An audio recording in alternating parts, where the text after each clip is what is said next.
Hey, howdy, hey everybody. Just wanted to give you a quick little update before this very long overdue video starts. First off, I just wanted to say thank you so much for all the support you gave me on the Blu-ray video. I think now it is actually my most viewed video on the channel, at least the first part is. Really should have released it in one part, but whatever. Videos do take time and a lot of effort on my part, and I got other stuff to deal with as well. But if you want to help those videos get out faster and or maybe one of the more mentally ill individuals who want to give me money for whatever God knows what reason, now there's an option for you because I have just started a Patreon. That's right. If you are dumb enough to actually give me your time and money, then there are many benefits that may come your way, such as, early access to videos, exclusive updates, all that good stuff, and maybe even a couple more in the near future.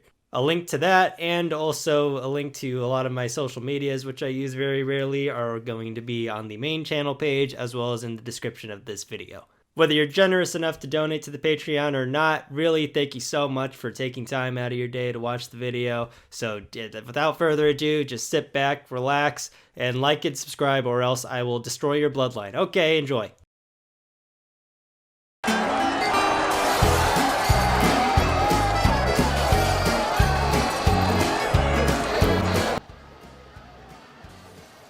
Jesus.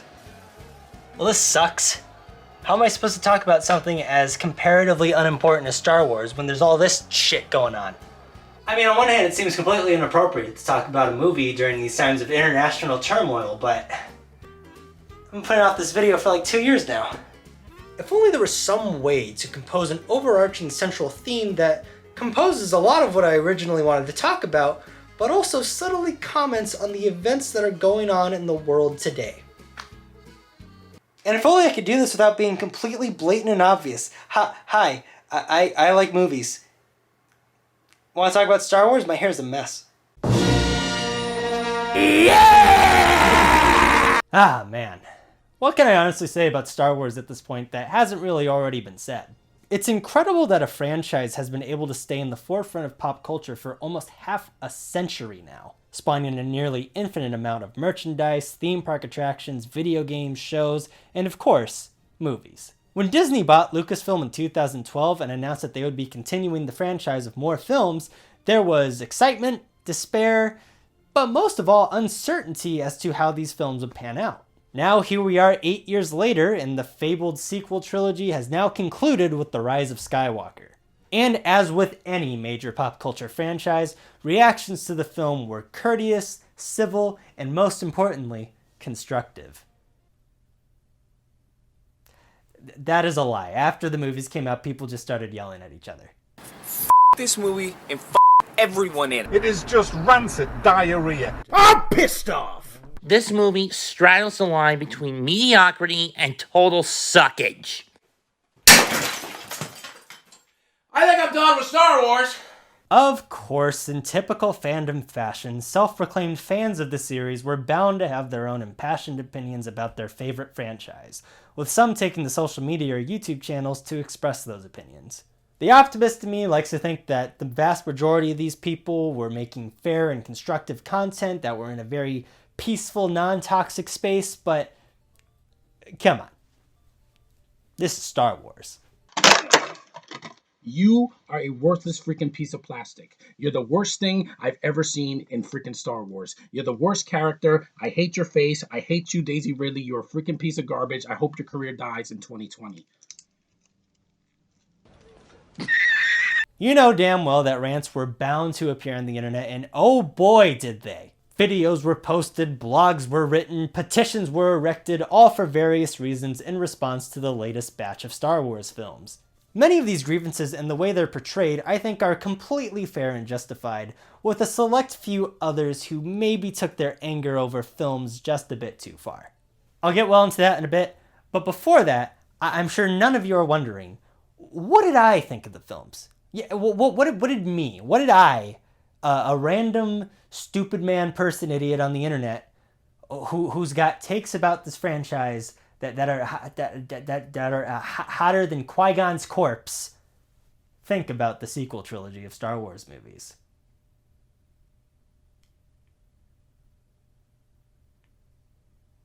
I mean, I kind of liked him. What? What the fuck? What the fuck? What the fuck? What the fuck? Okay. I don't worship them or anything, but I did overall enjoy them, despite them having very recognizable flaws. And I'm going to explain myself in the only way I know how, giving my opinions on each of them, and then explaining why I think some of the responses to this film have kind of been the stupidest thing ever. They've been almost as stupid as my hair. It's a mess, but you know what? You know what else is a mess right now? The world. I also put timecodes in the description, so if you want to jump to a specific part of the video, you can do that. I'll keep this part brief just because I talked about Force Awakens on the channel before when I was just a wee lad in high school, and my opinion on it hasn't changed too much. Plus, in general, there's really not that much to talk about to begin with. It seems to be the one that gets criticized the least, at least in comparison to the other two films, and it's very easy to see why. Love it or hate it, I think most people can agree that this was the safest way to bring back Star Wars after its nearly decade-long hiatus at the time. From a plot structure standpoint, the film is nearly identical to A New Hope, as well as Phantom Menace in many respects. Again, it's like poetry, so if they rhyme. And that's really because it's a simple and easy structure that's been used by Hollywood for years and years and years that just kind of works. However, this kind of story only really works if you have likable characters to back it up, and thankfully this new trilogy, or at least this first film, does for the most part. The characters here and the performances of the actors who play them are far superior than the oftentimes wooden and bland characterization of the prequel films. Except you, of course. You're my favorite. Mwah. Rey is a hero you can root for, Kylo is a villain you love to hate, and Finn, Poe, along with a few others, provide enough substance to the world in their minor side roles. Plus, of course, you have the familiar faces of Han, Leia, and Chewie, and while their roles are much smaller than they were in the original trilogy, it's still an indescribably nostalgic feeling to see these characters again after so many years. And from the technical side of things, and this can really be said for all the Disney Star Wars films so far, it is a visual triumph. Not only are the computer-generated effects a noticeable improvement over whatever the fuck this is, but it also is one of the many films around this time to put a huge emphasis into practical effects and costumes. It's no wonder why the industry seems to be a lot more interested in these practical options because they just breathe so much more life and realism into these fantastical worlds. And then lastly, on the technical side, there's the music, which, as I'm sure you all know, with John Williams even being remotely attached to it, is practically guaranteed to be stupendous, and I gotta say Rey and Kylo's themes are the ones that stand out the most. So overall, Force Awakens is far from an inventive film, but it does what it set out to do, be an entertaining crowd pleaser to reintroduce audiences to a galaxy far, far away. Chewie, we're home.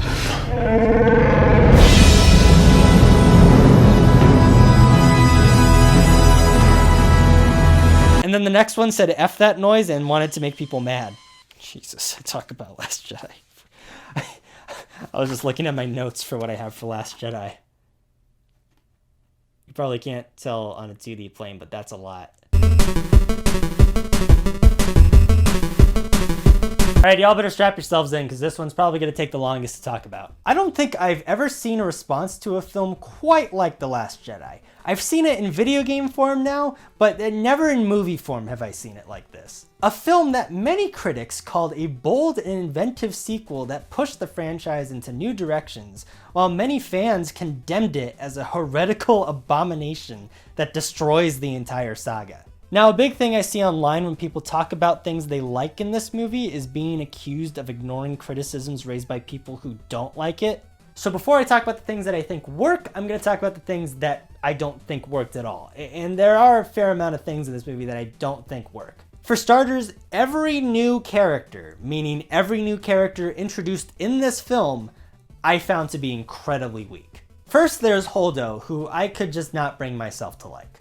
I like Laura Dern as an actress, but I just felt she was a little miscast in this role of an intimidating, authority-commanding admiral. But the real problem with her character are the decisions that she makes. They're just really hard to justify sometimes.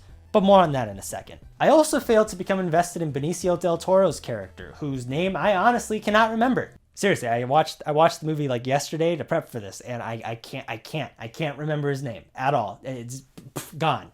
In most cases, this wouldn't be a big deal, but you're talking to someone who might as well get a pinstripe tattoo that says "Slut for Star Wars" on it. I can vividly remember that the name of the guy in A New Hope who gets his arm cut off by Obi-Wan Kenobi is named Ponda Baba, but I cannot for the life of me remember the name of a major side character who is played by an Academy Award-winning actor. That should tell you how interesting he is as a character. And lastly, there is probably the most reviled character of this movie, Rose Tico, who I don't think I disliked as much as the other two characters, but at the same time, I never really fell in love with her either. I wouldn't go as far as to say that she's the new Jar Jar Binks, but at the same time, she is far from the new Lando either. I was never extremely annoyed by her, but I was rather passionately indifferent to her. Honestly, some of the best new characters in these movies are the characters that have barely a second of screen time. Rose's sister has that badass opening sequence, and when Finn and Poe find the actual codebreaker, that guy looks cool as hell. He's like a Star Wars James Bond. He's played by Justin Theroux, who's a fantastic actor most of the time. Speaking of Canto Bight, that is one of the most reviled sequences in this whole movie, and while I think it's cool conceptually, it really just doesn't feel like... It felt... Wait, you know what it felt like? It was very prequel-y. It was very, very prequel-y. It gave me Vietnam flashbacks to that car chase scene in Attack of the Clones, which is never a good thing to happen. I get that they had to find the code breaker or whatever, but that could have been integrated in a much better way.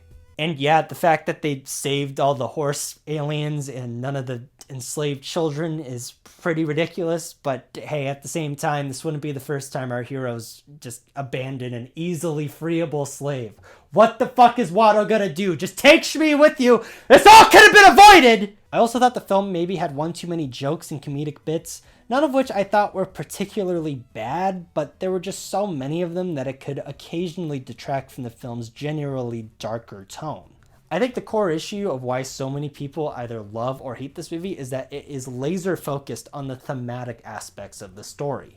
This can be a great thing as now the film's themes are now front and center, but they can also lead to some inconsistencies in the general plot in order to satisfy some of the thematic elements. Poe's arc in the film, I think, is a perfect example of this. The setup is fine.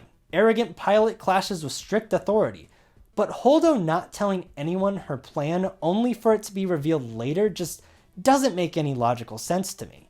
Again, the idea of respecting chain of command is a great one, but at the same time, how many authority figures in this franchise have betrayed their colleagues? I think you would be crazy not to be a little bit skeptical of your authority figures in this universe. There are a couple situations like that here and there, but honestly, I think they're a little bit minor in my opinion. My opinion. Word of the day. Opinion. Thought people get to yell at me anyway. What? I don't even... It's gonna happen. It's inevitable. I am inevitable. However, my biggest gripes with the movie actually have to do with stuff that isn't technically in the movie. I am talking about the deleted scenes. I know. Aiden, what are you talking about? How can you criticize stuff that's not even in the movie? Well, I'm not. Quite the opposite, in fact. I think the majority of these deleted scenes are fantastic. So fantastic, in fact, that I cannot possibly comprehend why they are not in the movie. The one people talk about the most is that Phasma scene, which I think gives her a lot more character development, but I don't really understand why she would shoot her own troops first, then try to kill Finn instead of the other way around. It kind of goes into my earlier problem with the movie, of it focusing more on the thematic side of things than the practical side of things, and I honestly get why it was cut. I thought the scenes of Finn being recognized by an old stormtrooper companion and Rey rushing to save the Islanders despite it just being a party were super funny and endearing. I know I complained earlier about there being too much humor in this movie, but these scenes actually feel relevant enough to the plot that I think they work. But then, there's this last scene, which legitimately baffles me that it wasn't included. Literally all this scene is a slight extension of the scene where Rey tells Luke what's going on, including Han's death, and then a couple of seconds of Luke just sitting there. Sitting, shocked, mournful of the death of his best friend at the hands of his own son, who he himself was charged to protect and train, only for it to then cut to a perfect match cut of Leia sitting on the ship contemplating. It is a less than 30-second scene that features zero dialogue, yet it manages to be the cinematic equivalent of a one word having the thematic meaning of an entire paragraph. So why on God's green earth isn't it in the movie? It's already the longest Star Wars movie and you couldn't make it 14 seconds longer? Look.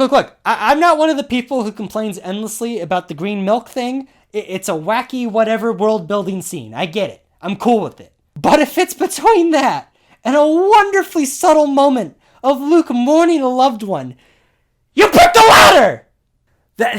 That one scene of Luke, that 14-second moment, I don't even think it's 14 seconds. I think it might be less than that. That moment not being included makes me angrier than anything else in the film.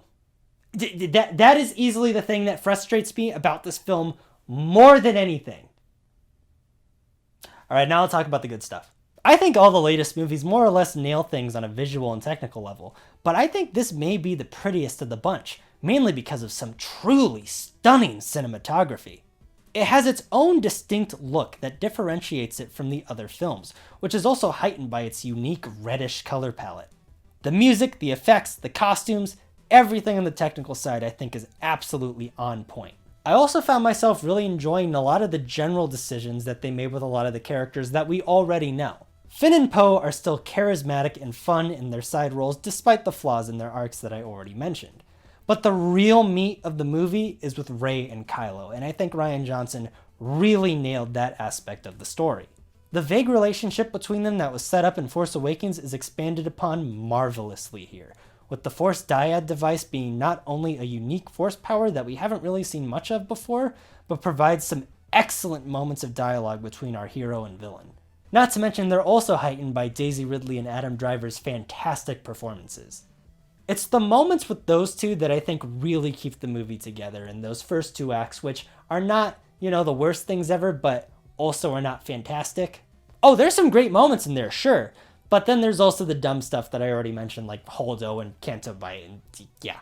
But then we get to that bold, ambitious, exciting, and just flat out wonderful third act of the movie, which I think is honestly a serious contender for my favorite third act of any Star Wars movie.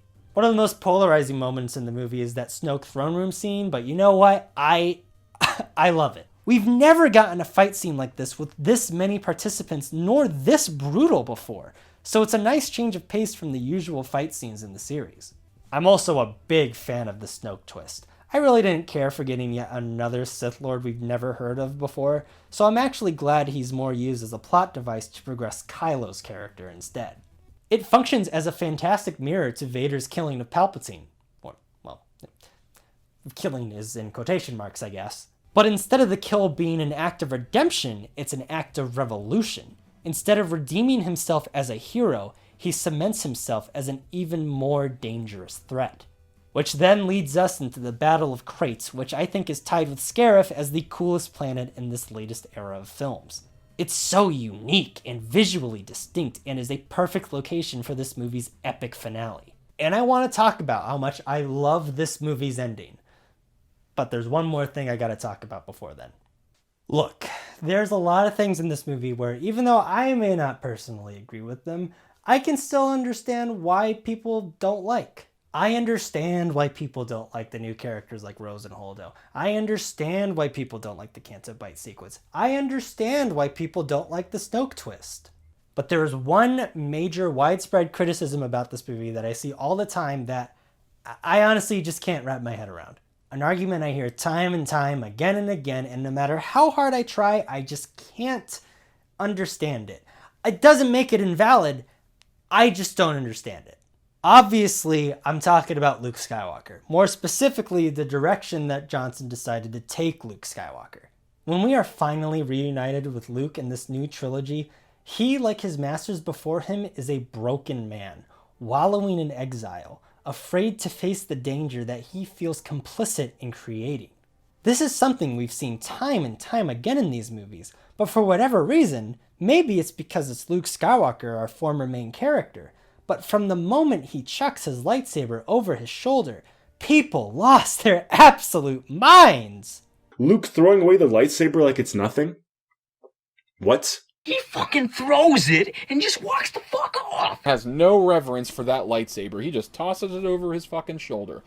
Bullshit. With that and his moment of weakness with Kylo, some fans just decided that this incarnation of Luke Skywalker was completely blasphemous. To them, the idea of Luke Skywalker ever being sad or making a mistake, hell, even thinking about making a mistake, is unfathomable. Luke is supposed to be an altruistic saint who should be able to take on the First Order single-handedly and defeat them like he did the Empire.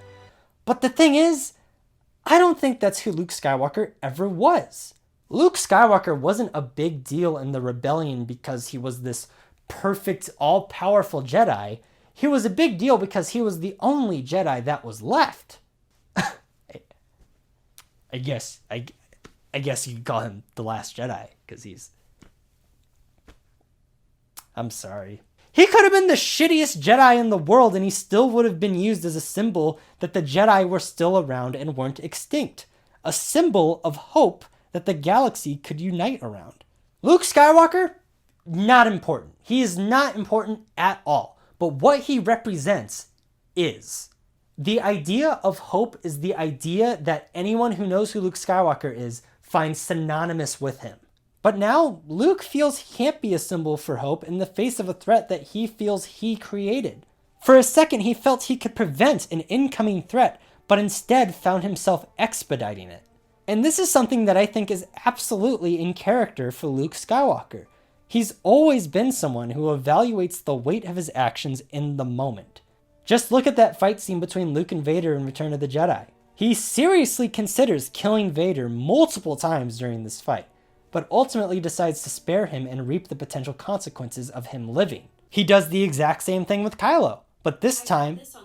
Shut the fuck up! He does that exact same thing with Kylo, but this time his off-the-cuff thinking has the opposite consequence, destroying everything he worked so hard to create while repeating the past. I also think it's interesting how this characterization shows that the Jedi are not perfect. Hell, in the prequels they become literal generals in a war who are completely oblivious to a glaringly obvious genocidal coup, instead of the wise keepers of the peace that they are supposed to be. Luke followed in their footsteps, adopting the exact same teachings, the exact same mindsets they had. And guess what happened? The exact same thing that happened before, leading Luke to completely lose faith in not only the Jedi religion, but also himself.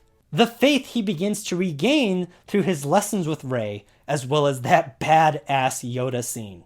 Oh my god, it was so great to see Yoda again in all his Frank Oz voice glory. Yeah, I know he uses the Force as a ghost, but as far as I can tell, that only works on Octo, so whatever. Yoda's speech about failure is one of the best scenes of dialogue in the whole franchise to me, because that is what this movie is all about.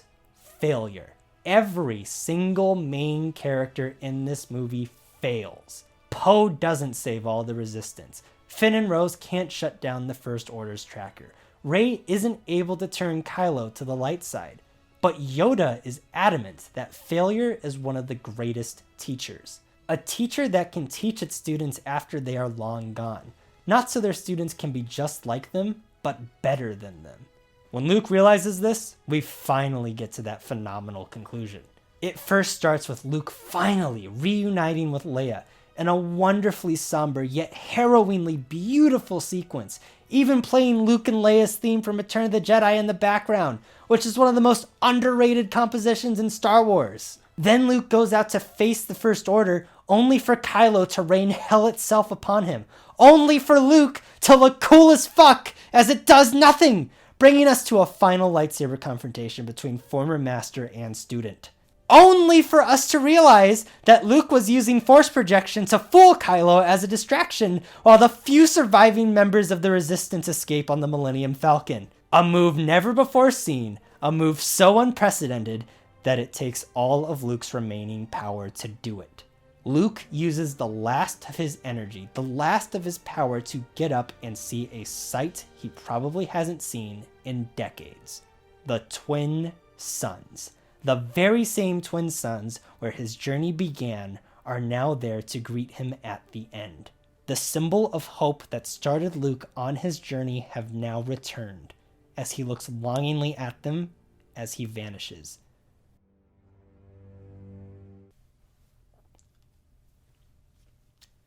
Love it. I love it. I love it. I love it. I don't... This is going to get people to yell at me. I don't think they could have handled that character any better. Again, I don't get how people can say that Luke Skywalker is this total depressed asshole who hates everything about life when he literally saves everyone at the end of the movie while sacrificing himself to do it. In life, people are not flawless. They make mistakes. They get sad. They're vulnerable. Again, Luke is not perfect, and he never has been perfect. He followed the teachings of the Jedi to the letter, and it had positive outcomes but devastating consequences. But eventually, he, like the other characters in the film, learned to cope and learn from those consequences, once again becoming the Jedi the galaxy already thought he was, potentially inspiring a new generation of Jedi. This is a weird one for me, as you can probably tell. It's got so many things in it that I don't think work at all. But at the same time, the stuff at the end is just so good that it almost makes me forget about the other stuff. But on the whole, I get why people dislike this movie. It's not traditional at all. I might not personally understand why so many hate Luke's arc, but really I don't have to. Doesn't make that opinion any less valid just because I personally may not agree with it. Good God, I've been talking for an hour and I haven't even talked about Rise of Skywalker yet.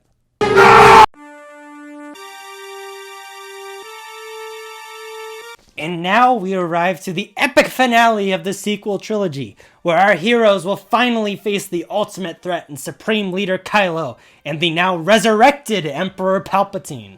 Whether or not you hated the films just before this, it's hard to deny that there was genuine intrigue into how this trilogy was going to end. Would it be a triumphant conclusion, or would it be a disappointing climax? Find a nickel for every time I heard that. Well, most people seem to think that it was kind of meh. But me personally, I thought it was...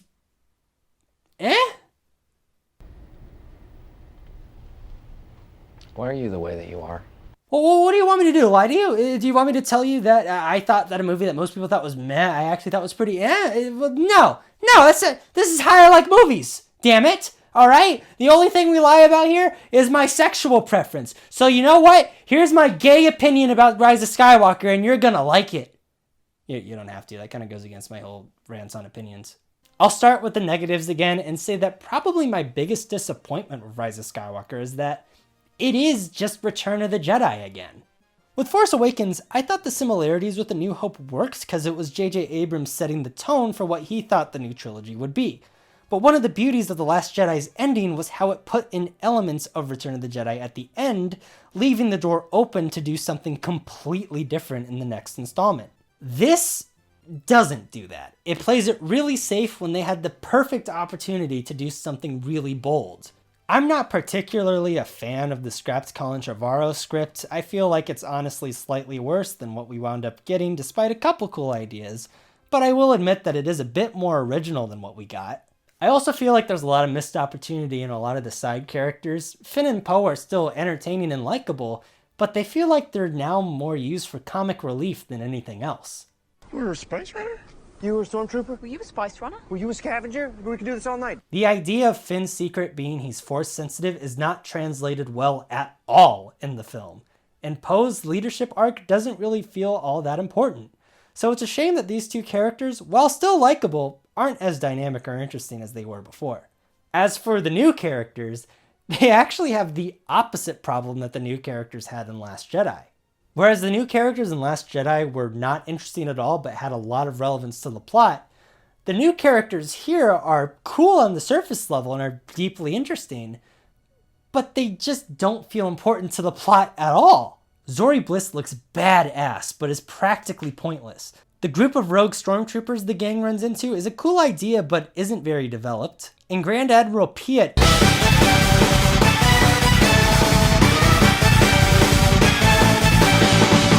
is played wonderfully by Richard E. Grant, but it feels like he should have been introduced to the trilogy sooner. The only character I really enjoyed and felt was somewhat important of the new batch of characters was honestly Babu Frick. Hey. One big problem that I have with the main plot is that there are way too many fake out deaths. I don't inherently have a problem with these, but if Chewie, 3PO, Zori, Babu, even Rey and Kylo get them, then there's too many. There's just too many. There should not have been this many fake out deaths. Apart from that, there are some things in this movie that I gotta just admit are just flat out never explained. They never explain how that damn dagger was made and how it has coordinates to a destroyed Death Star. They never explain where the Final Order fleet really came from or how it was made. They never explain how Palpatine survived Return of the Jedi. What could you give me? Everything. Oh yeah, I should probably talk about that. My thoughts on Palpatine are a bit mixed. They really don't do a good job explaining how he returned besides a random quote from Mary about cloning. Wait, hold, I forgot he was even here. Why is he here? Fool of a took. I'm sure there will be a TV show or a video game or something to explain how he returned, but that still doesn't excuse it as an issue with the film's storytelling. But at the same time, we didn't get too much backstory for Palpatine prior to the prequels, and I'm honestly all for the idea of Palpatine being the main overarching villain of all 9 of the Skywalker saga films, instead of introducing yet another secret Sith Lord who we've never heard of until now. Not to mention that Ian McDiarmid clearly just has so much fun playing this character. He just exudes charisma and personality every time he's on screen, which is impressive considering how he's practically a corpse for most of the runtime. Which I guess brings me to the positives, starting with, again, the phenomenal technical aspects. The effects, the cinematography, the costumes, the music, and the sound design in particular in this one is just spectacular. Play that clip again. What could you give me? Everything. The other thing I think this movie actually really gets right is the relationship between Rey and Kylo, even though I will admit that the kiss at the end kind of came out of nowhere. But the relationship these two have still is just really interesting to me. I like how this mutual respect between each other rhymes with the relationship between Luke and Vader. Kylo in particular, and the arc he has across all 3 of these films, I think is truly the thread that holds them all together. His evolution from a Darth Vader fanboy to a homicidal Supreme Leader to a mournful son is legitimately engaging and is only enhanced by an increasingly great performance from Adam Driver. While I do really like the other elements in the film, I think he really is the guy who carries the whole trilogy on his back. His character, his portrayal, everything about it is just stellar to me. In a trilogy that I admit could have really used a much more detailed roadmap, I like how all 3 of these movies are in a way an original trilogy characters sacrificing themselves to save Kylo. When you look at it like that, Force Awakens is Han's movie, Last Jedi is Luke's movie, and Rise of Skywalker is Leia's movie, who by the way I think is incorporated into the film surprisingly well. Carrie Fisher of course unfortunately passed away prior to filming the film, so they utilized unused footage from Force Awakens. And it's surprisingly pretty convincing and is miles better than that creepy, weird, uncanny valley shit they did in Rogue One. You may fire when ready. No. No, I don't think I will. Far and away, my favorite scene in the whole film is when Kylo has the vision of Han right after Leia's sacrifice. It uses the exact same dialogue from their scene together in Force Awakens, but with a fundamentally different context. Moments like this are what made this admittedly flawed trilogy very worth it for me. There are definitely some examples of bad fan service out there, but I think this movie does it well for the most part. The part at the end where you hear all those Jedi voices was just a wonderful fan moment for me. Hearing Anakin, Qui-Gon, Obi-Wan, Yoda, Mace Windu, even Ahsoka and Kanan from the animated shows gave me goosebumps and felt quite fitting for the supposed conclusion of the Skywalker storyline. Until the next 10 years when they make another continuation of the series, it's gonna happen. Trust me, don't worry. Oh yeah, and this movie also brought back Lando! Jesus Christ, why did it take so goddamn long to bring back Lando? They brought him back for Battlefront 2 before they brought him back for the sequel trilogy, so I just by default have to give it points for finally bringing him back. If he didn't appear in this series at all, it would be a 0 out of 10. Just like Last Jedi, I fully understand why people don't like it. But I'm sorry, I thought it was really fun. I think all three of these movies are really fun, and you know what? I honestly feel I shouldn't. This whole trilogy has so many issues and was so poorly planned that I feel like I should hate it. But I just can't bring myself to do it. I think it honestly might just be for one very simple reason. As much as I very clearly love Star Wars, I really don't have high standards for it. Lucasfilm seems to really want people to think that all 9 of these movies are this full, complete saga, but I've just never really seen it that way. To me, the original trilogy of Star Wars movies has always been the definitive beginning, middle, and end of Star Wars. Everything else after that, I just consider a bonus. Meaning that I think the prequels and sequels in general are flawed but fun prologues and epilogues. They won't reach the heights of the originals, and frankly, I don't want them to. Then I feel those movies would lose their luster and iconic nature. I think because of that, I really just don't take anything after those original 3 movies all that seriously. So why do so many people do?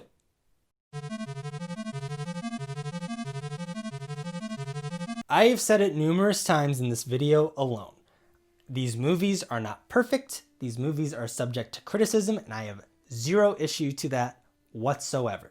Imagine how monstrously hypocritical it would be for me, a guy who just talks about movies and criticizes them on the internet, for me to tell people that they can't do the exact same thing. That would make me uber mega asshole. I adamantly believe that film criticism is something that should not only be allowed, but something that is actually encouraged, as that is what is ultimately going to lead to better film in the future.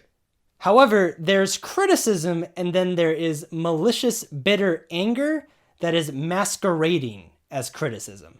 You know the kind of people I'm talking about. The kind of people who go, if you like/dislike this thing that I dislike/like, then you are not a true Star Wars fan.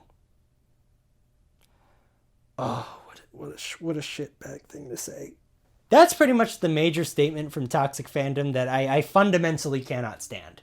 My old man brain recently discovered that Reddit actually has a word for this. It's called gatekeeping.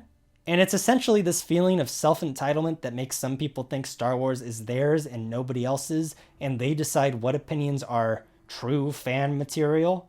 I'm all for disliking movies. There's a lot of movies I dislike.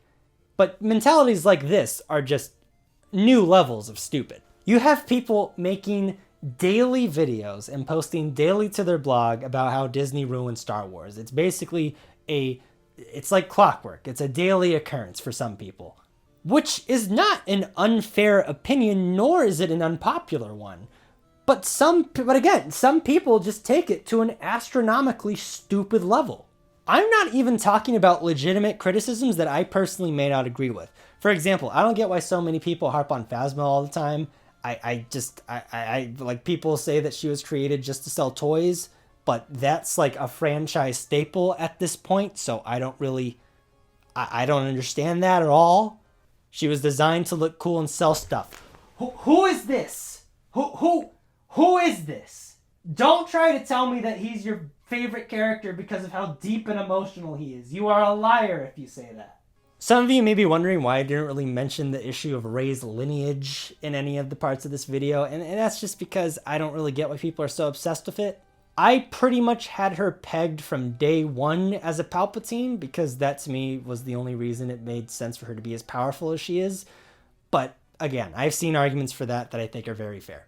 So those things I get. I get those a lot. You know what I don't get though? Harassing actors on social media just because they played a character you didn't like. Very strange. So because you didn't like Rey or Rose, you think that it's a good idea and totally acceptable to go to Daisy Ridley and Kelly Marie Tran's Instagrams or social medias or whatever the kids call it nowadays and drive them off of it and harass them to the point where they don't even want to be on it anymore. Do you see a problem here? I see a problem. Do you see a problem? But then some people go, oh no, don't harass the actors. That's terrible. They're just doing their job. They're just doing what they're told. You know what you should do? You should harass the director, writer, and producer, because they're the ones to blame, so they should be harassed. While I do agree that they are much more appropriate outlets for criticizing a film, that doesn't mean that you get to just constantly call them names on social media and tell them that they should die of cancer. Like, there's a way to be critical without, saying someone deserves to have harm, like literal harm inflicted upon them just because they made something you didn't enjoy. If you think someone legitimately deserves to have actual physical harm put upon them because they made something that you didn't enjoy in a franchise that, George Lucas himself even says was made for children, legitimately get some psychological help. Because that's the craziest shit I've ever heard.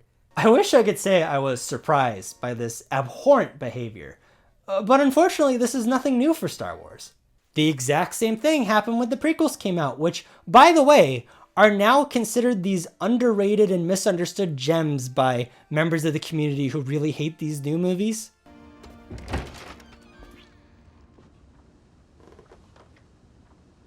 When did this happen? Nothing's happening. Whoa, hold on. Something's kind of happening. Well, if that's the case, shoot me again. These movies went from being absolutely reviled to being praised within the span of a decade. Don't get me wrong, I like them too, partly for ironic reasons, but I thought it was in the minority. I can't remember a time before the new movies came out and the whole Disney thing happened where people weren't crapping on the prequels. It was just a regular common thing, and now it's completely reversed. But going back to the more radical side of this fan base, or not even radical, just people who are more vocally against these new movies, I'm sure most of them have the best of intentions, are bluffing with their threats, or are just looking to get attention. So at most, I guess they should be taken with a grain of salt. However, where it gets scary for me is when some members of this ilk decide to just spread objectively untrue information or heavily rumored information and try to constantly push that information in the hopes that someone who they don't like at Lucasfilm will get fired. Rumors that are more than likely completely fabricated that they constantly push with the hopes that maybe those rumors will finally come reality if it gets enough attention. One source for this type of misinformation is a lovely little site called Cosmic Book News. As an example, they posted an article titled Star Wars Story Group Dismantled, Kathleen Kennedy in Sia Mode. A pretty bold claim, I think most would say, and the title seems to be suggesting that this is a proven fact. It doesn't say rumor anywhere in there. This is a fact. So obviously, the source they have for this must be incredibly reputable, right? Well, if you read the article, you'll see that the source of this bombshell information came from a Disney World Forum member. It's also worth mentioning that the article was posted almost a full year ago, and Kathleen Kennedy obviously is still at Lucasfilm, and the story group there is far from dissolved. The worst part about all this misinformation is that when you look at the comment sections for where this information is coming from, people just don't give a shit. It just gives them another excuse to hate Star Wars. They don't care if it's wrong. They don't care if it came from a bad source. They'll just eat it up and spread it around. That's another reason why it's so hard to get rid of and why it can be so misleading and potentially just bad for the industry.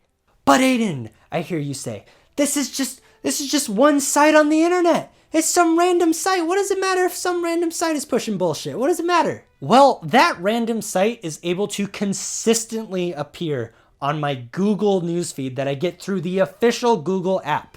So it is apparently large enough and has a big enough following that Google considers it a source that I would look into. And trust me, they are not the only site. This one claims that the reason Disney is killing off already established characters is because they have to pay George Lucas royalties every time they mention a character that isn't originally theirs, which just makes no sense on multiple levels. For starters, why would Disney even bother bringing back any classic characters if they were worried about this? Hell, what would even be the point of buying Star Wars if they were so worried about paying royalties for every time they use a character? But hey, let's just say, for the sake of argument, that this is true and Disney has to pay George Lucas royalties for every time they mention or use an original Star Wars character. You think Disney really doesn't have the money for that? Really? And the big reason why I think clearly fabricated rumors like this are dangerous is that occasionally, every once in a while, they garner more mainstream attention. Jeremy Jahns, who has nearly 2 million subscribers and who has been on the website for God knows how long, seems to think that the story I just mentioned is true, even though it hasn't been confirmed by anyone. Now, first, let me say that I have nothing against Jeremy Jahns whatsoever, nor his opinions on any of these movies, obviously. In fact, he was one of my biggest inspirations for getting into YouTube and reviewing movies to begin with. I don't want this to sound like a personal attack or anything on his character at all, or even the content of his videos. Like, this is not an attack on Jeremy Jahns. I'm trying to make that very clear. I have nothing but respect for him and his videos and all that jazz. Don't think I'm trying to say Jeremy Jahns sucks. He doesn't. Okay, I got that out of the way. Good. Now, with that being said, he said something in a video talking about George Lucas and Disney that I think just kind of proves my point a little bit. And they're fighting a smaller rabble of rebels, or resistance, because we can't call them rebels because they'll probably owe George Lucas money. That's also a huge thing. Yeah, I don't think the Mandalorian's actually Boba Fett, because if the Mandalorian was Boba Fett, there's probably something saying they owe George Lucas some form of merchandise rights because he created the character of Boba Fett. So yeah, I think Disney Star Wars will make the Mandalorian his own character because they don't want to pay George Lucas anything. Kind of compromises the whole thing about the Mandalorian, doesn't it? Fuck. What? Jeremy, that's just not true. I understand that this video was made before The Mandalorian came out and way before all the season 2 news came out, but even then, like, this clearly was not the case ever. I should also probably mention that I am not suggesting that Jeremy deliberately said something that was wrong information or misinformation. I think he said it without even realizing that what he was reading was wrong, because that is how widespread misinformation like this can become, where you don't even need a good source. You can just say something on the internet, people will believe it, and then it spreads like wildfire, and people will just assume it's true, even though it's never been proven. You want to know the source of this story? I'll tell you the source of the story. It's from a YouTuber named Doomcock. Yes, these sites and outlets are getting their information, their exclusive bombshell information, from a guy named Doomcock. Need I say more? Oh, and speaking of Doomcock, his latest rumor now is saying that all SJW employees at Disney are going to get fired, which, has to be true, considering his, just stellar batting average at this point in reporting just, all this exclusive information. Oh, shit, I gotta talk about the SJW shit now. God, this video's already too long, but I keep remembering stupid shit! Another thing that sucks about this toxic side of the fan base is just how political it's gotten. I mean, if you have an overpowered character, people might criticize it, but make that overpowered character a woman? There's the line, and you just crossed it! Now, this does not speak for everyone, as I know many different people from many sides of the political landscape who love this movie, all for reasons completely independent of politics. But there is this obsessive idea that Kathleen Kennedy and Disney hate men, want to remove all men from media, and just want to replace them all with women, and just... I personally did not see anything in these movies that explicitly said men bad, women good. I just didn't see that ever. Rey as a character is absolutely subject to criticism for being overpowered. I totally get that. But I don't see what her having a vagina has to do with her being overpowered. I just don't. People talk about Holdo being a radical feminazi for having authority over Poe and calling him a flyboy. I already talked about how I didn't like Holdo, but she didn't call him a flyboy for being a masculine, manly man and her being a strong, independent woman. She called him a flyboy because he was being a fucking flyboy. And also for getting a pretty big portion of the fleet killed. The Luke drama also contributed to this conspiracy level theory, having the white male main character of the previous films be sad, which is bad, I guess. But also forgetting that the same white male is the one who literally saves everyone at the end. There have even been people, this is real. This is a real thing that actually happened for real.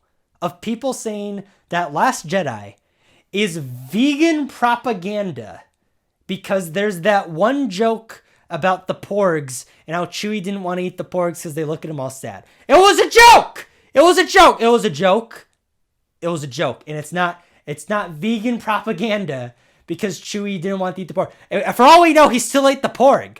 He still probably ate the porg because he's hungry and he's a carnivore and he eats. And did you forget about the scene where Luke kills and eats the fish? Did you not see that scene in the movie? He kills the fish. How is it vegan propaganda if he kills a fucking fish? Oh, right, yeah. And there was also that one time where people were saying that Force Awakens was promoting white genocide. I don't even know why. They just said it was white genocide. Maybe because Finn's in it? Which, on its own just doesn't really make that much sense. But it makes even less sense when you realize that people were saying this before the movie even came out. This portion of the community is beyond obsessed with this political aspect, and it's exhausting. It makes it not even fun to have a conversation about Star Wars because chances are it might lead to this topic. But at the same time, I don't think they're the only ones to blame for this. Disney has some skin in the game on this too, as they have done a terrible job combating and dismissing this very easily disprovable information. No wonder it's still spreading around because they just don't think it's important enough to talk about it. They probably just dismiss it as a couple trolls when really it's done so much damage and just created a really negative and toxic community.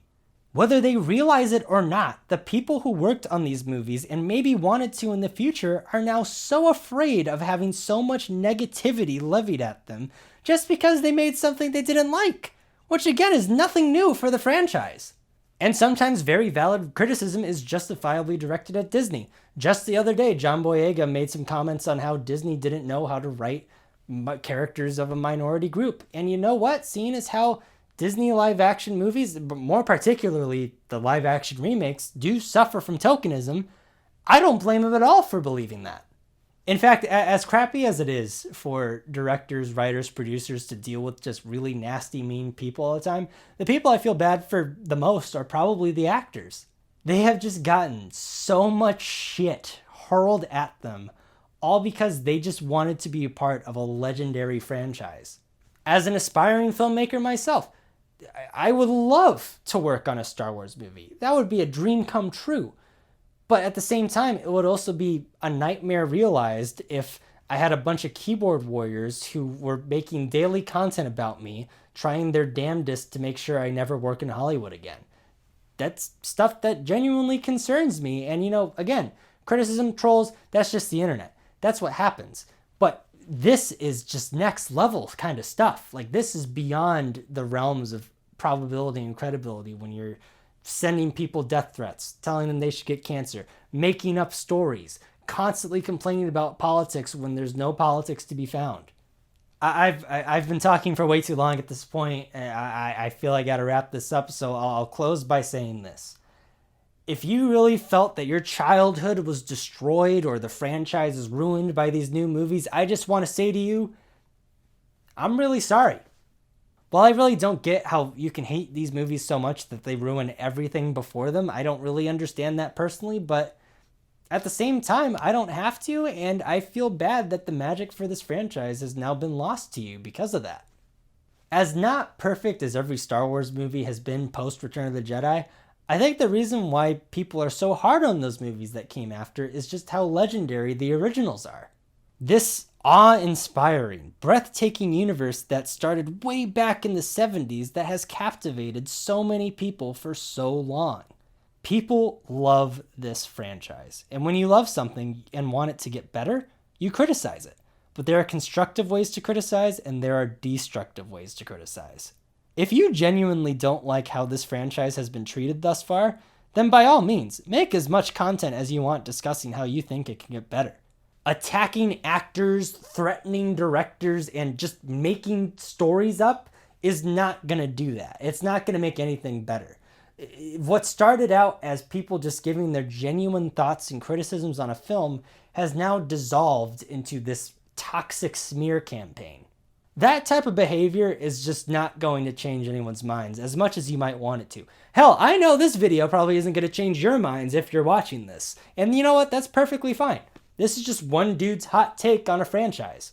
I'm going to get philosophical here, but I honestly think we live in a world where people just can't seem to handle each other's opinions. There's just so much anger and fighting going on between people over issues that either just aren't important or are easily fixable, or things that aren't easily fixable or are important, and it just sucks. Like, it just sucks that people don't know how to talk to each other over things when they might disagree with each other on them. People love these movies and people hate these movies, and I don't think that is any reason at all to yell at or hate each other. Again, this franchise has not been perfect for quite some time. There have always been missteps, but if it's one thing it's taught me, it's to be hopeful for the future. And honestly, the future for this franchise looks pretty good. EA seems to have finally figured out how to make good Star Wars games, with Fallen Order being super good. Star Wars Squadrons looks awesome. Even the Battlefront 2 remake was significantly improved as time went on. Mandalorian Season 2 comes out in like a month, which, by the way, that show, better than all these movies. It's probably better. It's probably the best Star Wars thing that's come out since Return of the Jedi. And there's even some great talent who are working on the next Star Wars movies, whatever they may be. Hopefully they don't get fired. They've done that in the past, but you know what? Optimism! No matter how I may feel about the future movies that come out, or games, shows, whatever, they can never change my opinion on the originals. They will always have a special place in my heart, and it's going to take a hell of a lot more than a couple mediocre movies to change that. But if you truly think Star Wars is ruined, I mean, Star Wars has been ruined so many times at this point that I can't even count. It was ruined at the Christmas special, it was ruined at the prequels, it was ruined at shows, it was ruined at the new movies. It seems to get ruined all the time. And I just don't get how you could say it's ruined. If you think something that came after the originals ruins the originals, then I think the only person that is truly destroying the franchise is you. Not Disney, not Lucasfilm, not the people making it, you, by saying that everything before it is now meaningless because there was one bad movie that came out after it. Now more than ever, there's a pandemic, there's a racial movement, there's so much shit going on in the world, and now more than ever, I think we should just be nice to each other and, just have civil conversations about things and just relax. Like, Star Wars is supposed to be an escape. Sure, you can have good themes and good messages at points, but it's not meant to be taken so seriously that it ruins your life.